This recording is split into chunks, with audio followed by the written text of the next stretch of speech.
بسم الله الرحمن الرحيم waxaan doonayaa inaan caawa halkan aan kala hadlo shacabka Soomaaliyeed meel kasta oo ay joogaan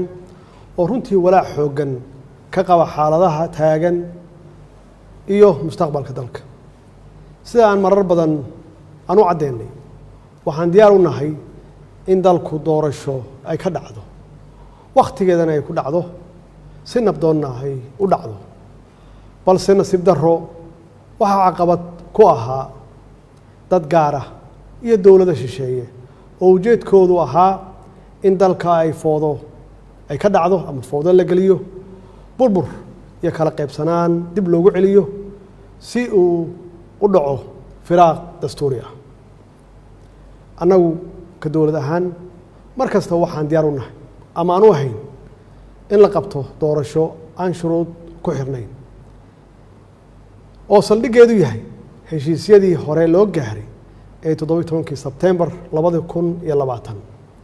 iyo talooyinkii ama talo bixintii guddiga farsamada ay ku gaareen magaalada Baydhabo 16 Febraayo 2021 waxaan bogaadinayaa dadaaladii nabadda ee ra'iisul wasaaraha iyo madaxweynayaasha Galmudug Hirshabelle Koonfur Galbeed iyo gudoomiyaha gobolka Banaadir anigoo soo dhaweynaya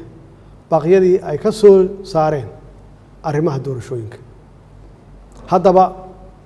si loo suurtageliyo qabashada doorasho ku salaysan heshiisyadaas aan soo xusnay waxaan ugu horeyn aan ugu baaqayaa dhammaan dhinacyada Soomaaliyeed in la joojiyo wax kasta oo dalka u horseedi kara xasilooni darro oo ay ka mid tahay siyaasadeynta arrimaha ciidamada kala qaybinta bulshada iyo burburinta hantida dadweynaha shacabka Soomaaliyeed ee sharafta leh waxaa maragma doonta ah in aan mar walba ayna garab taagnaayeen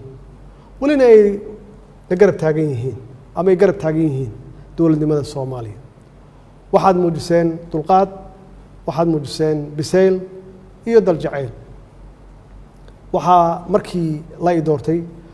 aad u soo baxdeen ama aad ka soo baxdeen guryihiina si aad guushaasi taariikhiga ah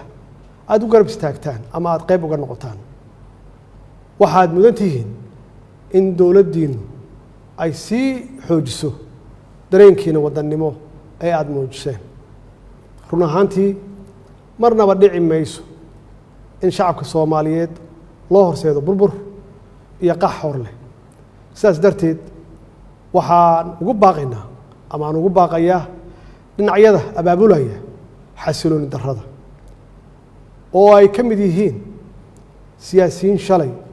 xilal dalka u soo hayay maantana doonaya inay xilkaas iyo mid la mid ah ay qabtaan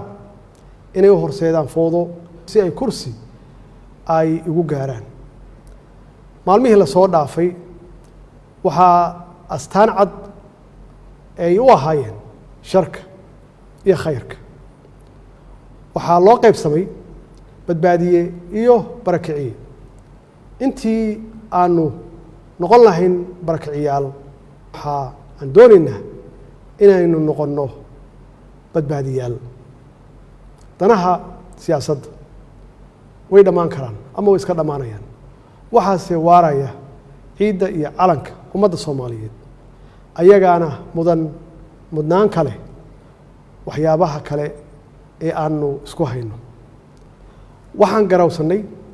inaan ka hortagno hagardaamo kasta oo lagu beegsanayo xasiloonideenna iyo badqabkeenna shisheeye badan ayaa maskax maal iyo muruqba ku bixinaya sidii ay u marhabaabin lahaayeen horumarka ummadda Soomaaliyeed si ay u helaan ama ay uga helaan dana u gaar ah annaguna waxaan ku dadaalnay inaan gaashaanka ku dhufanno waxaanu diidnay in dhallinyaradeenna laga dhigto xaabo la shito gacmahoodana lagu burburiyo nafta iyo hantida ummadda Soomaaliyeed shacabka Soomaaliyeed waxay caawa kala ogsoon yihiin ama kala ogaadeen cidda ka shaqeynaysa inaysan doorasho dhicin dowladnimada la burburiyo iyo cidda u hiilinaysa nabadda qaranimada iyo wadajirka ummadda Soomaaliyeed. Shacabka Soomaaliyeed ee sharafta leh waxay caawa ka marakacayaan ama ka marakaci doonaan dadka xukunka ku raadinaya dhiigga dhalinyarada Soomaaliyeed iyo kuwa ku qanacsan inay xukunka lagu kala wareego sanaadiiqda codbixinta. walaalayaal, maadaama aan ahay ilaaliyaha dastuurka ayna waajib igu tahay inaan isku dheelitiro heshiisyadii siyaasadeed ee hore loo gaaray iyo sharcigii u dambeeyey ee golaha shacabka uu meel mariyey, waxaa maalinta sabtida aan hortegi doonaa golaha shacabka jamhuuriyadda federaalka Soomaaliya si dalka aan dib loogu soo celiyo hanaankii doorasho ee ay heshiiska ay ku wada gaareen dowladda federaalka ah iyo dowlad goboleedyada. dowladda federaalka Soomaaliya waxay aaminsan tahay ama aaminsanayd welina ay xal u aragtaa in wadada kaliya ee furan ay tahay midda wada hadalka, isqancinta, isu tanaasulka iyo in lagu soo laabto miiska wada hadalka iyadoo la dhammaystirayo heshiiskii 17 Sebtembar iyo talabixintii guddiga farsamo ee Beedhabo ee Febraayo 16 2021. waxaan dhammaan saxiixayaasha heshiiskii 17 Sebtembar aan ugu baaqaya inay si degdeg ah la isugu yimaado si looga wada hadlo hirgelinta heshiiskaas kadibna loo wada saxiixo iyadoo aanan wax shuruud ah aan lagu xirin. ugu dambeyntii waxaan farayaa hay-adaha amniga inay ilaaliyaan xasiloonida caasimadda iyo badqabka shacabka Soomaaliyeed, lagana fogaado wax kasta oo dhalin kara khalkhal amni. shacabka Soomaaliyeedna ay arrintaasi ku garab siiyaan ciidankooda qalabka sida oo habeen iyo maalin u taagan badbaadadooda. wasalaamu calaykum waraxmatullaahi wabarakaatuh.